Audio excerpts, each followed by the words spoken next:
ہندوستان اور امریکہ نے وزارتی سطح پر 2+2 رخا بات چیت کے بعد بیسک ایکسچینج اور کوآپریشن مسودے پر دستخط کیے، جو ایک دفاعی معاہدہ ہے جس کے سبب ہندوستان کو نیویگیشن میں مہارتی مدد حاصل ہوگا، جس سے طیارے، ڈرون اور ہتھیاروں کی قوت اور درستگی میں کافی اضافہ ہوگا۔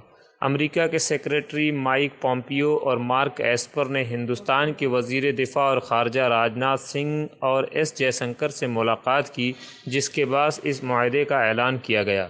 پومپیو نے کہا کہ یہ واضح ہو چکا ہے کہ چینی کمیونسٹ پارٹی جمہوریت کی دشمن ہے اور جمہوری ملکوں کی سالمیت اور آزادی کے لیے بڑا خطرہ ہے۔